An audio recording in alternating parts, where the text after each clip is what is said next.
Baik, Bismillahirrahmanirrahim. Assalamualaikum warahmatullahi wabarakatuh. Kita lanjutkan untuk mata kuliah pengantar akuntansi satu untuk pertemuan 13, 14, dan 15 yaitu terkait dengan akuntansi. Akuntansi untuk perusahaan dagang. Baik, adapun yang ingin dicapai dari materi kuliah terkait dengan akuntansi perusahaan dagang yaitu mahasiswa mampu membedakan aktivitas perusahaan jasa dan dagang, menyusun laporan keuangan perusahaan dagang, serta mengimplementasikan proses akuntansi pembelian barang dagang, transportasinya, kemudian pajak penjualannya, dan diskon dagang dalam siklus akuntansi perusahaan dagang bagan sesuai dengan menggunakan bagan akun yang tersedia. Kemudian indikator penilaian yang pertama, mahasiswa mampu membedakan aktivitas perusahaan jasa dan perusahaan dagang, kemudian menguraikan dan memberi ilustrasi laporan keuangan perusahaan dagang, kemudian menguraikan akuntansi untuk pembelian barang dagang, untuk biaya transportasi, untuk pembelian, kemudian yang keempat untuk penjualan ya. Kemudian selanjutnya mampu menguraikan akuntansi untuk biaya transportasi, pajak penjualan, dan diskon dagang.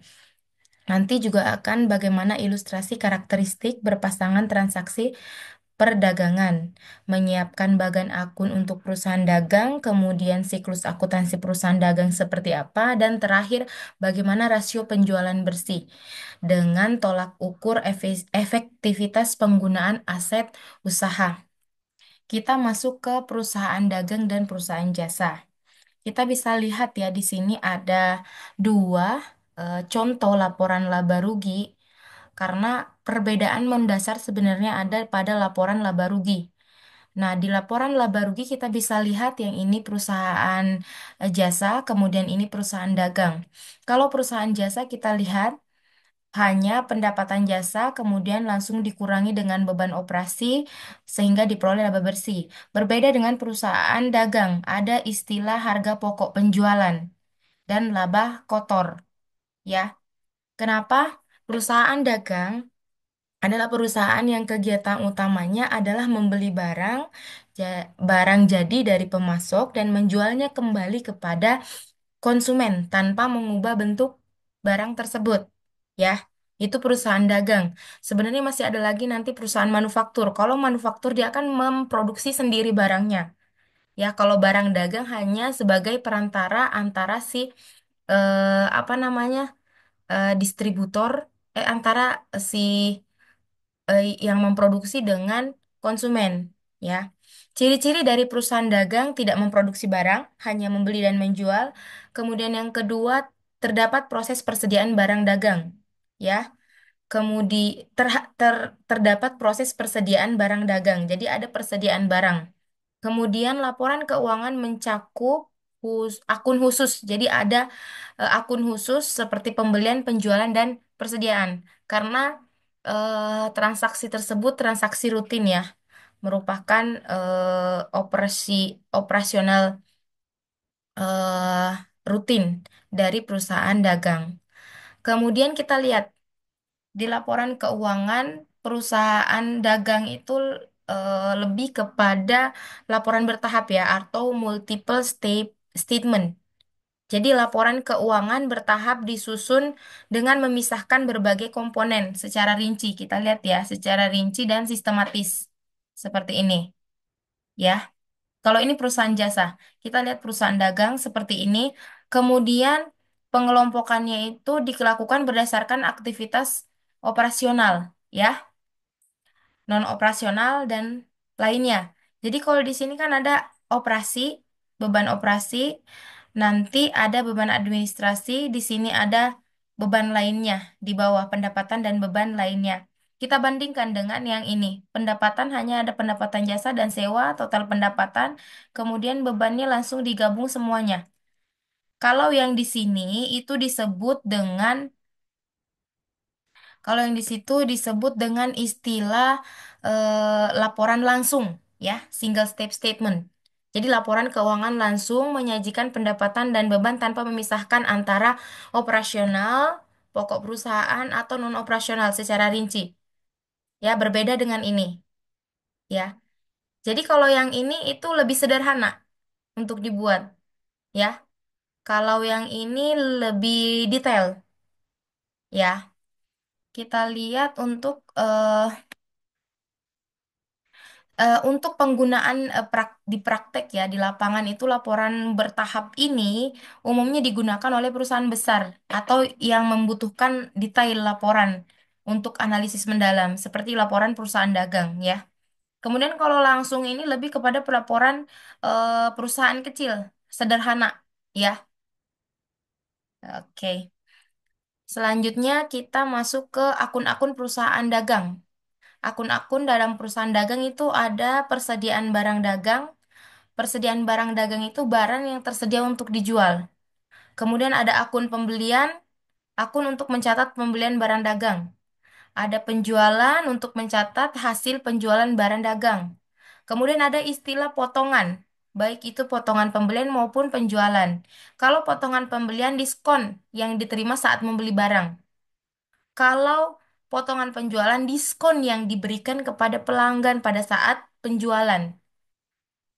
Begitupun retur pembelian dan retur penjualan. Kalau retur pembelian, pengembalian barang kepada pemasok. Kita yang mengembalikan barang. Kalau retur penjualan, pengembalian barang dari pelanggan. Pelanggan yang mengembalikan barang kepada kita. Lanjut, nah ini untuk metode pencatatan akuntansinya. Jadi di dalam perusahaan dagang itu ada metode pencatatan akuntansi yang dikenal dengan akuntansi metode periodik dan metode perpetual. Metode periodik adalah suatu metode untuk menentukan harga pokok barang yang dijual dan nilai persediaan barang dagang. Dalam metode ini, catatan persediaan tidak menunjukkan nilai barang dagang yang tersedia ya untuk dijual dan nilai barang dagang yang terjual selama satu periode. Jadi kalau untuk periodik, untuk periodik ini eh, metode pencatatan persediaan barang dilakukan pada akhir periode akuntansi melalui perhitungan fisik. Ada stock of name. Ciri-ciri utamanya itu tidak ada pencatatan langsung setiap kali terjadi transaksi pembelian maupun penjualan barang. Jadi, persediaan dan harga pokok penjualan itu dihitung di akhir periode, ya. Ini memiliki keunggulan dan kelemahan. Keunggulannya itu sederhana dan lebih murah, ya. Ini cocok untuk bisnis kecil dengan volume transaksi yang cukup tinggi, misalnya perusahaan dagang atau toko retail. Kelemahannya informasi persediaan tidak tersedia secara real time. Jadi kita nggak tahu persediaan kita sisa berapa kalau menggunakan periodik. Kemudian membutuhkan perhitungan fisik rutin untuk menentukan nilai persediaan. Jadi sebenarnya kok kalau informasi persediaan kita ingin tahu langsung biasanya itu akan ada stock of name setiap awal, setiap hari juga ada yang melakukan stock of name atau biasa ada kartu persediaan. Kita melihatnya dari situ. Tapi kalau kita mau melihatnya dari laporan keuangan itu tidak tersedia. Hanya saja kalau kita melihatnya dari langsung ke gudang kita harus melihat dari kartu stok itu bisa kelihatan. Tapi kalau untuk nilainya, untuk mengetahui nilainya, kita belum bisa menentukan, ya, menentukan nilainya. Tapi bisa ditentukan berapa fisiknya. Kemudian ada metode perpetual. Kalau metode perpetual, dalam metode ini setiap pembelian dan penjualan barang dagang dicatat dalam akun persediaan dan akun HPP, ya. Nilai barang dagangan tersedia untuk dijual, dan nilai barang dagangan yang dijual secara kontinu disajikan di dalam catatan persediaan. Jadi ada, ya. Kalau metode perpetual ini atau perpetual inventory system itu metode yang langsung mencatat transaksi persediaan, ya. Ciri utamanya itu persediaan bisa diperbaharui secara real time. Jadi kita bisa melihat setiap ada pembelian, penjualan, pengembalian barang itu tercatat di dalam di dalam pencatatan akuntansi, ya. tanpa harus mengecek ke gudang melalui kartu stoknya ya. HPP itu dicatat bersamaan dengan penjualan barang dagang. Iya. Jadi informasinya itu, keunggulannya informasinya jelas. Persediaan selalu up to date. Ini cocok untuk bisnis besar dengan teknologi tinggi, misalnya supermarket, karena sudah memakai sistem barcode. Kelemahannya itu membutuhkan investasi teknologi seperti perangkat lunak akuntansi, ya. Dan ini lebih kompleks dan mahal, ya. Sehingga dari eh, penjelasan ini kan kita bisa simpulkan perbedaan antara periodik dan perpetual dari sisi pencatatan kalau periodik dilakukan di akhir periode, kalau perpetual real time untuk setiap transaksi. Sedangkan kalau dari sisi keakuratan data untuk periodik itu bergantung pada perhitungan fisik, ya, bergantung pada perhitungan fisik. Jadi eh, kalau kita mau tahu datanya itu kita lihat kartu stoknya. Kemudian perpetual itu akurat sepanjang waktu karena tercatat di dalam pencatatan akuntansi. Kompleksitas sistem kalau periodik ini lebih sederhana, kalau perpetual lebih tinggi. Untuk biaya implementasi yang akan dikeluarkan, kedua metode ini periodik lebih rendah dibanding dengan perpetual, ya. Kemudian kita lihat, ini contoh pencatatan akuntansinya. Semoga jelas ya, ini agak buram ya. Nah, kita lihat, pada saat terjadi pembelian barang dagang, tadi, kalau metode periodik itu langsung ya dicatat sebagai pembelian, kalau perpetual itu dicatat sebagai persediaan barang dagangan, ya. Kalau lawannya sama, untuk retur pembelian di sistem periodik itu dicatat dengan retur pembelian. Kalau perpetual itu persediaan barang dagang. Jadi untuk pembelian, retur pembelian, potongan pembelian di perpetual itu dicatat sebagai persediaan barang dagangan. Oh ya, pembelian, retur pembelian, potongan pembelian, kemudian beban angkut pembelian itu masuk ke dalam persediaan barang dagang akunnya, ya. Kemudian eh kalau di periodik itu dicatat sesuai dengan transaksinya. Misalnya pembelian dicatat sebagai pembelian, kalau ada retur pembelian dicatat sebagai retur pembelian, potongan pembelian dicatat sebagai potongan pembelian, beban angkut pembelian dicatat sebagai beban angkut pembelian, ya. Untuk penjualan di dalam sistem periodik itu penjualan hanya dicatat dua akun ya. Penjualan tunai maupun kredit. Kalau penjualan tunai kas pada penjualan, kalau kredit piutang pada penjualan. Berbeda dengan sistem perpetual. Kalau perpetual yang membedakan ada pencatatan HPP. HPP pada persediaan barang dagang, ya. Begitupun ketika terjadi retur penjualan, ya. Retur penjualan sama retur penjualan dicatat dengan sama ya. Yang membedakan hanya penambahan eh, jurnal ya. Di dalam perpetual ada jurnal persediaan barang dagang pada harga pokok penjualan, ya. Untuk potongan penjualan sama metode periodik dengan perpetual, kemudian beban angkut penjualan juga sama metode periodik dengan perpetual. Oke, yang membedakan tuh sebenarnya ada di pembelian ya. Kalau seluruh akun pembelian itu dicatat dengan akun persediaan barang dagang yang terkait dengan pembelian.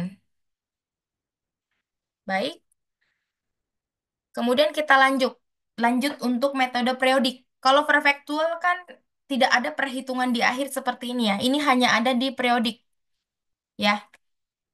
Eh, Metode di periodik seperti ini ada harga pokok barang yang dibeli,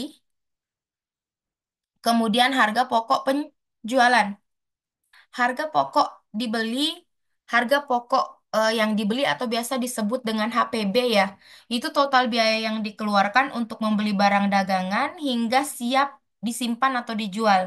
Itu mencakup eh, termasuk biaya tambahan terkait dengan pembelian, ya. Misalnya ada biaya angkut masuk, kemudian biaya lainnya misalnya ada biaya masuk asuransi itu juga masuk ya. Diskon pembelian itu semua harus dicatat seperti ini ya. Pada saat pembelian dikurangi kemudian harga pokok beli. Oh, ini sepertinya saya keliru. Ini masuk ke perpektual ya untuk menentukan harga pokok barang dibeli. Kalau ini untuk sebentar saya ini dulu. Saya edit dulu. Sepertinya saya keliru. Karena kalau di apa namanya? Kalau di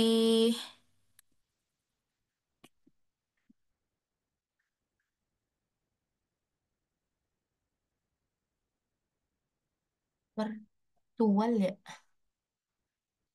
Sebentar, maaf. Oh, perpetual. Karena kalau di perpetual itu memang ada perhitungan harga pokok barang yang dibeli. Sedangkan kalau di periodik itu tidak ada. Adanya harga pokok penjualan. Kenapa tidak ada di periodik? Kenapa tidak ada di periodik? Karena di periodik ini nanti perhitungan HPP ada di akhir. Kenapa perpetual harus ada? Karena kan untuk menentukan nanti HPP-nya pada saat penjualan. Kan ada penentuan HPP pada saat penjualan, ya. Kalau di apa namanya? Kalau di periodik kan nggak ada, ya. HPP-nya ditentukan di akhir periode. Kita masuk ke laporan keuangan perusahaan dagang. Nah, ini untuk laporan keuangan perusahaan dagang, ini yang laporan laba rugi bentuk langsung ya, yang tadi. Bentuk langsung jadi hanya ada pendapatan beban, ya. Kemudian ini laporan ekuitas pemilik sama dengan perusahaan jasa. Selanjutnya untuk laporan neraca. Laporan neraca atau posisi keuangan. Ini sama ya dengan perusahaan jasa. Mungkin nanti sebenarnya yang membedakan ada istilah utang dagang nanti di sini. Kemudian di sini di aset itu ada persediaan barang dagang. Ini yang membedakan ya. Kita masuk ke transaksinya. Bagaimana mencatat transaksi penjualan dan pembelian di dalam perusahaan dagang. Ini untuk penjualan tunai. Untuk penjualan tunai dengan metode perpetual. Di sini disampaikan persediaan perpetual, ya. Jadi eh, jurnalnya pada tanggal 3 Januari suatu perusahaan menjual persediaan senilai 1.800 secara tunai. Jurnalnya itu langsung dicatat kas pada penjualan, ya. Kemudian ada pencatatan harga pokok persediaan atau harga pokok penjualan, ya. Kan menggunakan perpetual. Jadi pada tanggal 3 Januari suatu perusahaan menjual persediaan senilai $1.800 secara tunai dengan HPP harga pokok persediaan atau penjualan yang sebesar 1.200. Sehingga jurnalnya ada dua, penjualannya dan pencatatan HPP-nya. Kemudian ada istilah pada akhir bulan dibayar $48 untuk menutup beban jasa asuransi, ini sama ya untuk penjurnalan beban pada umumnya. Kemudian ada penjualan kredit. Nah, di penjualan kredit di sini menariknya nanti ada diskon penjualan sesuai dengan syarat yang diajukan pada syarat yang diberikan pada saat penjualan. Nah, kita lihat soalnya pada tanggal 12 Januari suatu perusahaan menjual barang dagang secara kredit kepada Sims Company sebesar $510 dengan syarat 2/10 N/30. HPP bagi si penjual sebesar 280. Jadi kita catat dulu penjualannya, berarti piutang pada penjualan, kemudian kita catat HPP-nya, ya, harga pokok pada persediaan barang dagang. menggunakan metode perpetual. Ya, untuk di sini ada penawaran diskon. Diskon penjualan itu istilah yang digunakan untuk menyatakan kapan pembayaran barang dagang harus dilakukan disebut dengan syarat kredit, ya. Syarat kredit. Kemudian jika seorang pembeli diberikan waktu untuk membayar, waktu tersebut dikenal dengan periode kredit. Ini, periode kredit yang N/30. Kemudian kita lihat, kita telaah untuk diskon penjualan di sini, untuk diskon penjualan sebentar.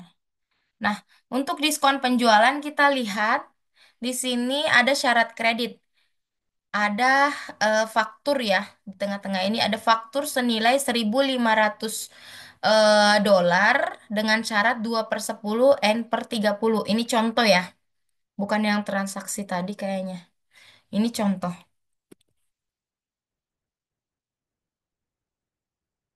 ya, ini contoh aja. Nah, gambaran ini menjelaskan konsep diskon penjualan ya. Jadi tercantum 2/10 dengan N/30. Kita lihat ya, ini jika faktur, kita lihat di sini, jika faktur dibayarkan dalam jangka waktu 10 hari setelah tanggal faktur. Jadi di syarat kredit tersebut tercantum 2/10. Jadi pelanggan mendapatkan diskon 2% jika pembayaran dilakukan dalam waktu 10 hari setelah tanggal faktur. Kemudian N/30 jika pembayaran tidak dilakukan dalam waktu 10 hari, pelanggan harus membayar jatuh penuh pada waktu maksimal 30 hari.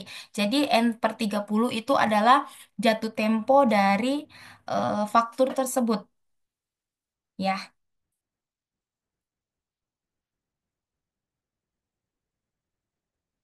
keuntungan sebenarnya di sini ya, tujuan dari diskon penjualan tersebut untuk apa? Itu untuk memberikan dorongan kepada si pelanggan membayar lebih cepat sehingga penjual mendapatkan arus kas lebih cepat.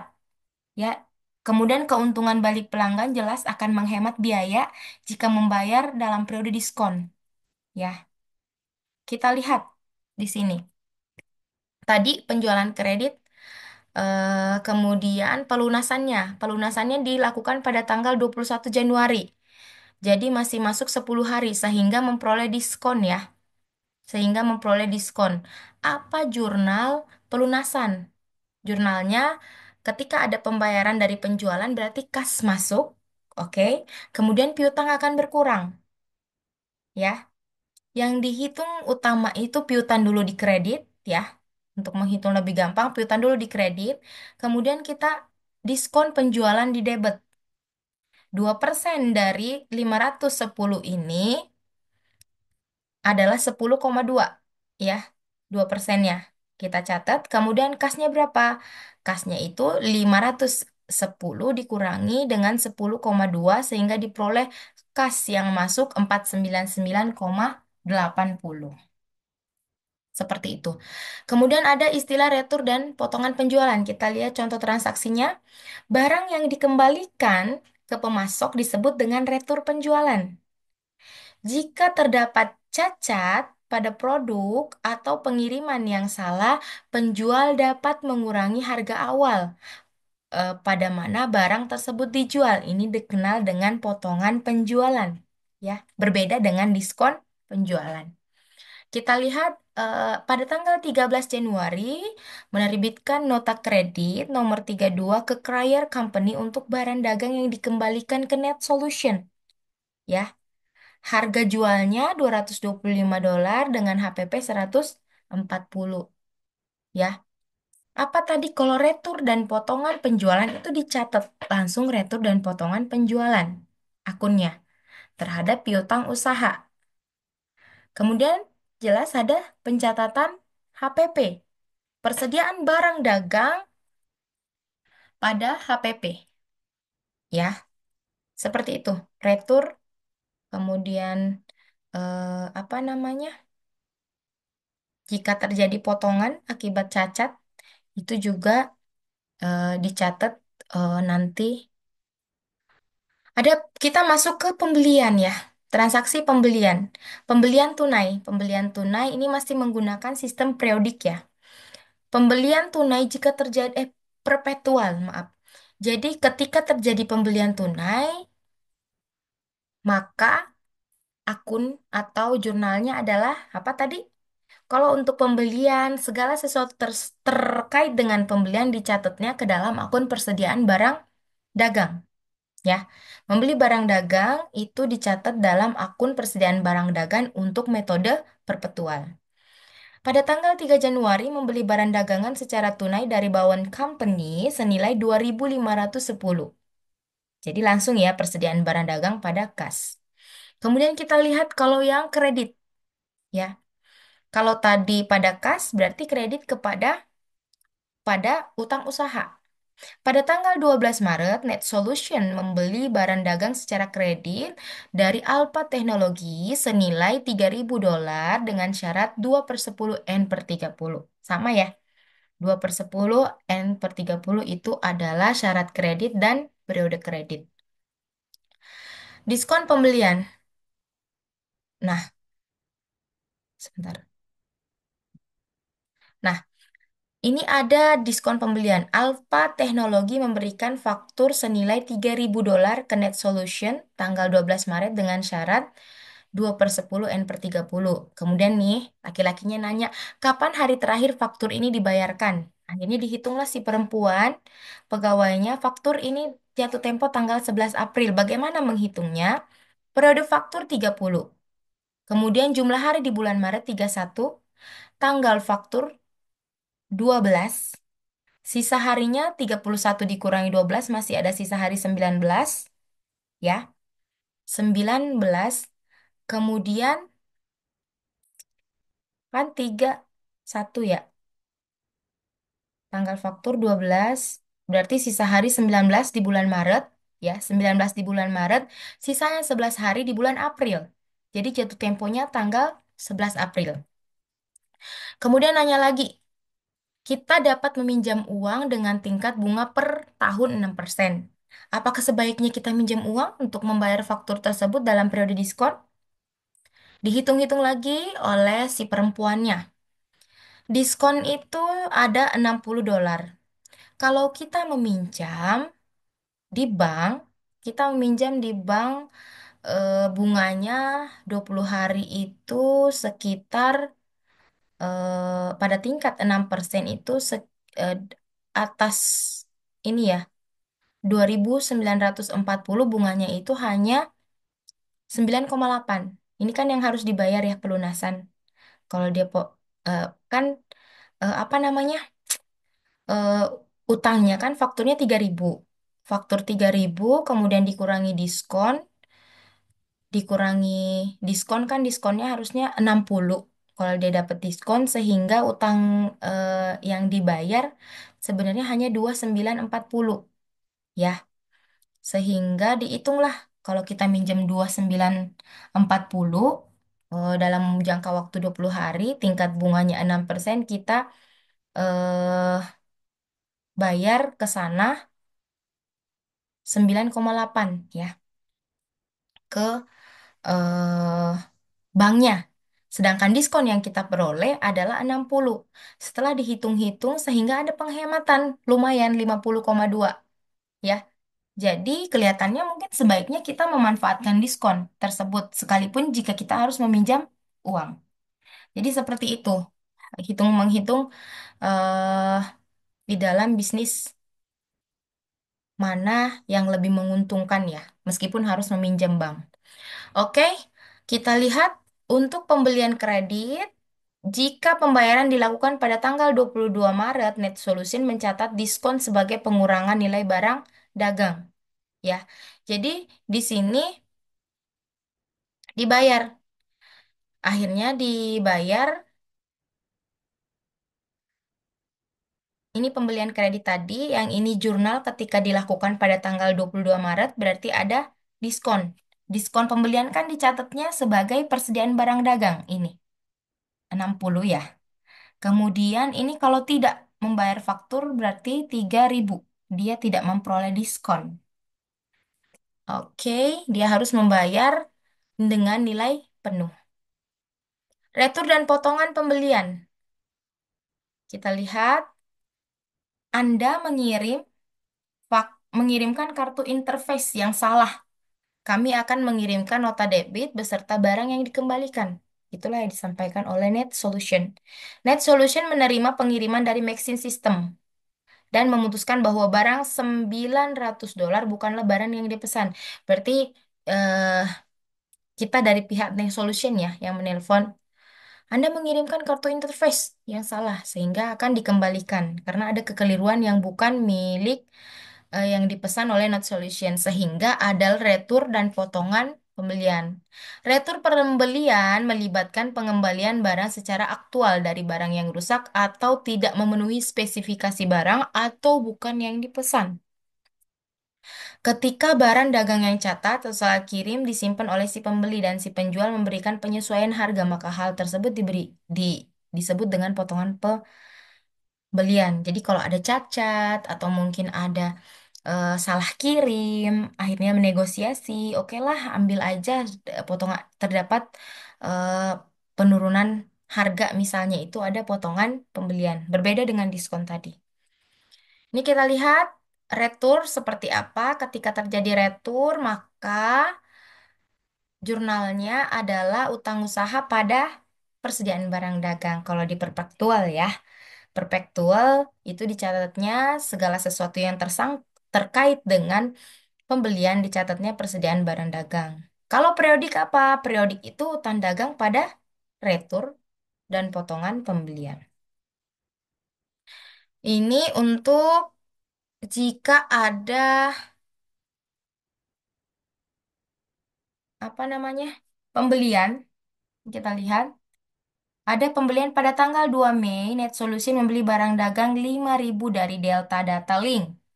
Ini ada pembelian 5.000 pada tanggal 2 Mei.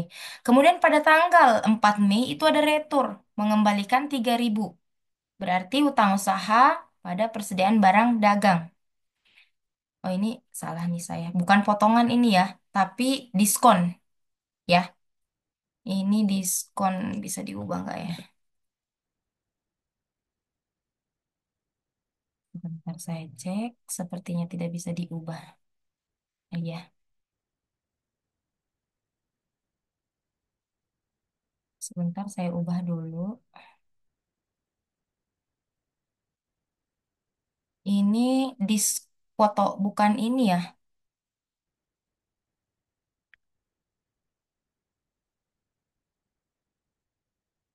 Kayak agak susah. Ini. Jadi ini bukan potongan. Nggak bisa. Sebentar ya.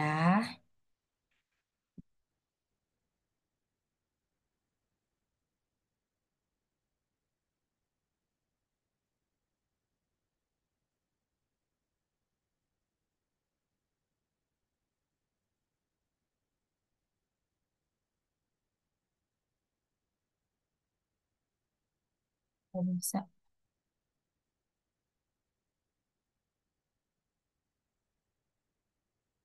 Jadi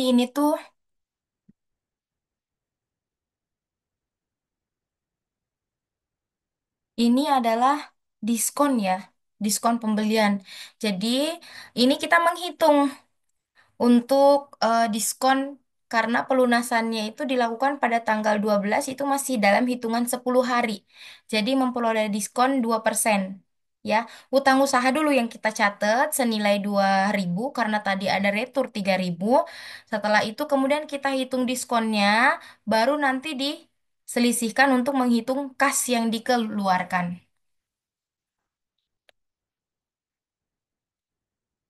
Aduh, ngeheng sebentar.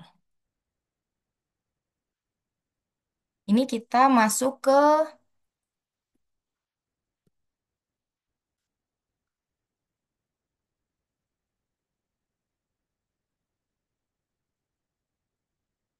biaya atau ongkos angkut. Sebentar ini ngeheng. Maklum. Nah, kita masuk ke transaksi ongkos angkut. Jadi biaya atau ongkos angkut itu ada istilah FOB shipping point dan FOB destination point. Jadi biaya atau ongkos angkut itu adalah biaya yang dikeluarkan untuk pengiriman barang, baik dalam proses pembelian maupun penjualan. Biaya ini memiliki pengaruh dalam pencatatan akuntansi, tergantung pada siapa yang menanggung sifat transaksi tersebut. Jadi ini ada sistem pengiriman dan tanggung jawab biaya itu ada FOB shipping point dan FOB destination point.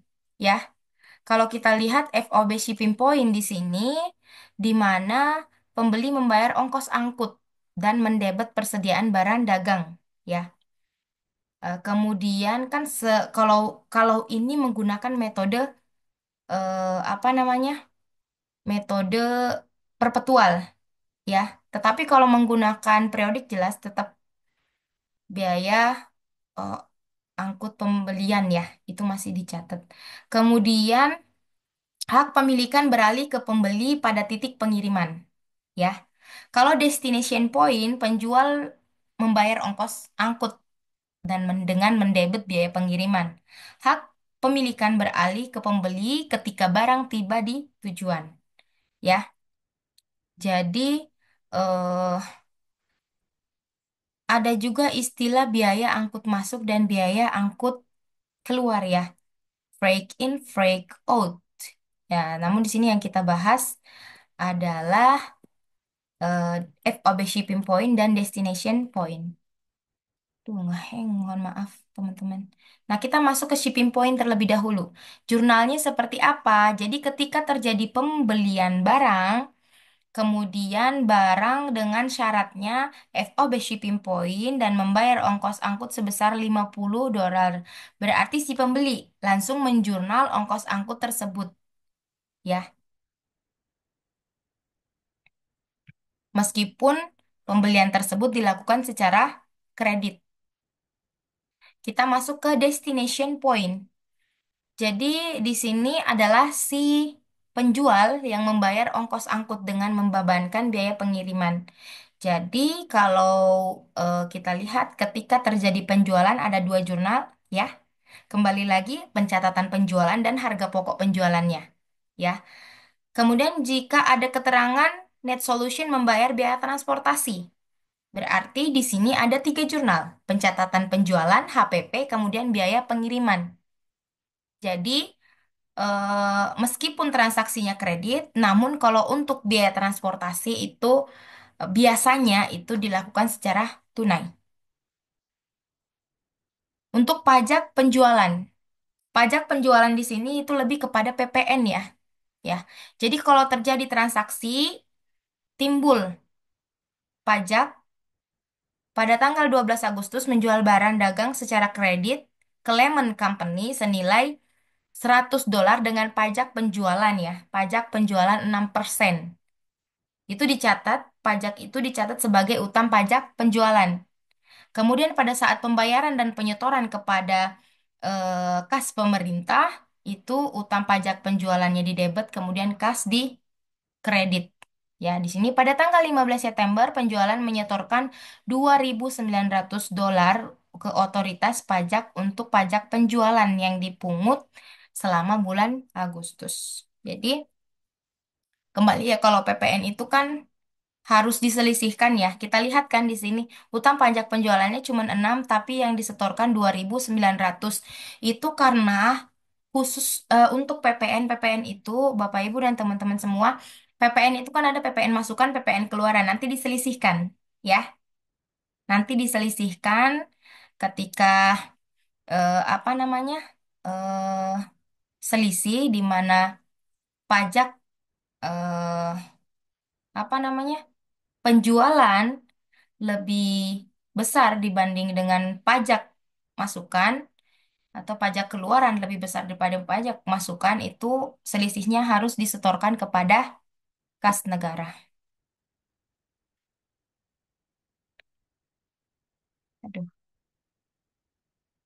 Ini kita masuk ke ilustrasi ya, ke ilustrasi transaksi perusahaan dagang. Sebentar.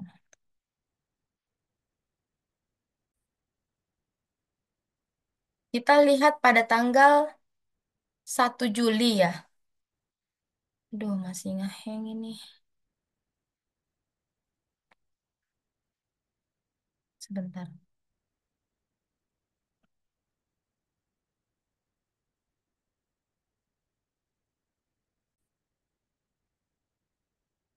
Ini ilustrasi akuntansi untuk transaksi barang dagang ya. Masih ngeheng. Oh, enggak. Nah, 1 Juli, Squill Company menjual barang dagang secara kredit ke Burton Company senilai 7.500. Syaratnya FOB Shipping Point. Kalau FOB Shipping Point berarti si pembeli yang menanggung apa namanya? Menanggung eh FOB Shipping yang menanggung ongkos kirimnya. Jadi harga pokok penjualan dijual sebesar 4.500. Kita lihat. Jadi karena di sini kita catat dulu. Dicatat dulu untuk jadi di sini ada penjual, ada pembeli. Kita bisa lihat kalau untuk penjual Skuli Company berarti ada dua karena menggunakan perpetual. Mencatat penjualannya, kemudian mencatat HPP-nya. Sedangkan untuk si pembeli hanya mencatat persediaan barang dagang pada utang usaha. Kemudian 2 Juli, Burton Company membayar biaya transportasi ya pada tanggal 1 Juli. Biaya transportasi kalau school company nggak membayar karena kan FOB Shipping Point yang menanggung adalah Burton Company. Jadi persediaan barang dagang pada kas. Selanjutnya, Scully Company menjual barang dagang secara kredit ke Burton. Sama ya, penjualan secara kredit ke Burton. Dengan syarat FOB Destination Point yang menanggung eh apa?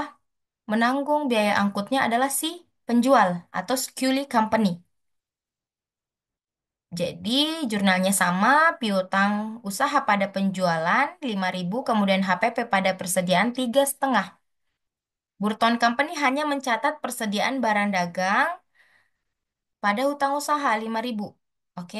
Kemudian 7 Juli, Scully Company membayar biaya transportasi sebesar $250 untuk pengiriman barang kepada Burton Company tanggal 5 Juli yang mencatat hanya si penjual kan, mencatat ongkos kirimnya karena syaratnya FOB Destination Point. Jadi jurnalnya biaya pengiriman pada kas. Barton Company nggak mencatat. Lanjut ke 13 Juli. Scully Company menerbitkan nota kredit kepada Burton Company untuk barang yang diretur dari pembelian kredit tanggal 5 Juli. Ya, kebalik kayaknya ini. Jadi di sini harusnya Burton Company menerbitkan nota. Nah, jadi kan benar kok. Yang menerbitkan nota benar. Jadi yang menerbitkan nota harusnya dari Burton Company karena yang melakukan retur adalah si Burton Company. Ya, dia melakukan retur pembelian sedangkan eh si Scully Company dia menerima retur penjualan dari Burton.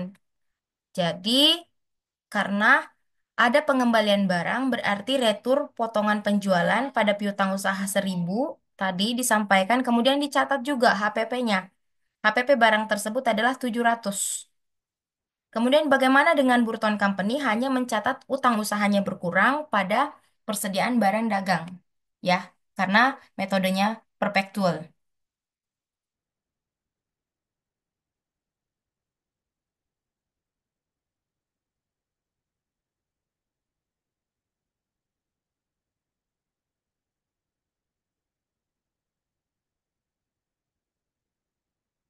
Bentar.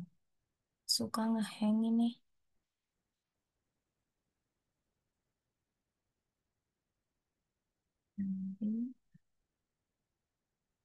Ini ya. Kemudian ada pelunasan dari Burton Company. Jadi, Scully Company menerima pembayaran dari Burton Company untuk pembelian tanggal 5 Juli. Jadi tanggal 5 Juli itu ada eh, penerimaan ya. Jurnalnya simple, kalau Skuli Company kas pada piutang usaha, kalau Burton Company utang usaha berkurang, utang usaha berkurang, kas berkurang. Ini untuk 18 Juli, Skuli Company menjual secara kredit. Jadi penjualan secara kredit dengan FOB shipping point lagi, ya. FOB shipping point eh, dengan Skuli membayar terlebih dahulu biaya transportasi sebesar 500 dolar yang ditambahkan ke faktur. Ini kalau FOB shipping point di mana ditambahkan ke faktur. Jadi dihitung semua di fakturnya ya. Jadi persediaan langsung ditambahkan di situ.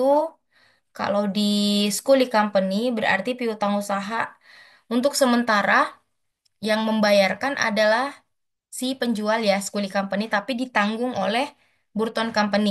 Jadi dihitung sekaligus di dalam piutang usahanya. Kemudian di Skuli Company ada pencatatan HPP pada persediaan.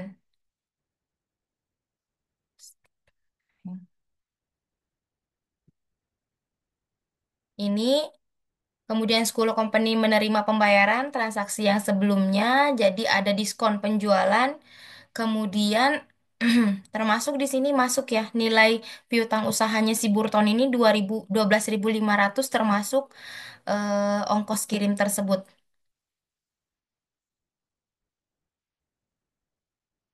Nah, berbeda kalau di Burton Company dia mencatat satu persediaan barang dagang 240 ya.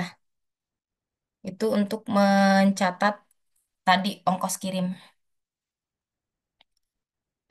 240 ini untuk diskon penjualan, maaf. Kalau ongkos kirimnya kan tadi sudah masuk ya. Nah, kita lihat bagan akun. Bagan akun neraca untuk perusahaan dagang hampir sama dengan perusahaan jasa yang membedakan ada istilah persediaan barang dagang, kemudian di sini ada utang usaha atau utang dagang sama. Nah, kalau di laba rugi itu ada beberapa perbedaan ya antara perusahaan jasa dengan perusahaan dagang. Kalau perusahaan dagang ada istilah retur dan potongan penjualan, kemudian ada penjualan ya. Kalau di jasa kan biasa dikenal dengan pendapatan, ada diskon, kemudian ada HPP. Ya, ada HPP. Ini untuk pencatatan berkurangnya persediaan barang dagang. Catatan persediaan net solution mengindikasi bahwa terdapat persediaan tersedia untuk dijual sebesar 63.950 pada tanggal 31 Desember 2007. Perhitungan fisik mengungkapkan bahwa hanya 62.150 yang benar-benar tersedia. Jadi ada penyesuaian. Ini masih menggunakan perpetual. Jadi ada penyesuaian di mana HPP pada persediaan barang dagang. Ya, jadi persediaan barang dagang yang berkurang, HPP-nya bertambah. Oke, ini untuk menghitung ukuran profitabilitas dari penggunaan aset yang efektif. Jadi kita menghitung rasio penjualan bersih dari sisi aset, ya. Kita rata-ratakan dulu asetnya, aset awal tahun dirata-ratakan dengan aset akhir tahun sehingga aset rata-rata pada tahun berjalan itu 47.363.000 dolar. Ini nanti kemudian penjualan bersih. Bagaimana rasionya? Penjualan bersih dibagikan dengan rata-rata total aset sehingga diperoleh 0,87 untuk tahun berapa ini 2000 untuk Sears ya. Sepertinya ini nama apa namanya? Perusahaan ya. Sedangkan untuk Penny eh ini rata-ratanya dari 31 dibagi 20 itu 1,57. Untuk apa? Untuk menilai efektivitas penggunaan aset untuk menghasilkan penjualan,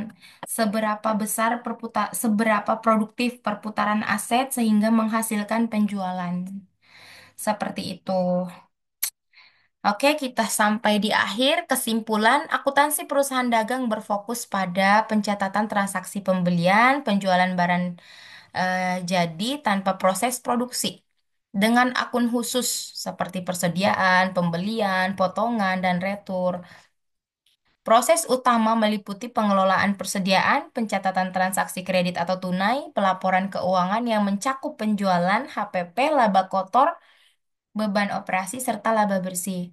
Tujuan akhirnya ini adalah mengukur profitabilitas dan mendukung pengambilan keputusan seperti memanfaatkan diskon pembayaran faktur untuk efisiensi keuangan. Terima kasih. Billahi fisabilil haq fastabikul khairat. Wassalamualaikum warahmatullahi wabarakatuh.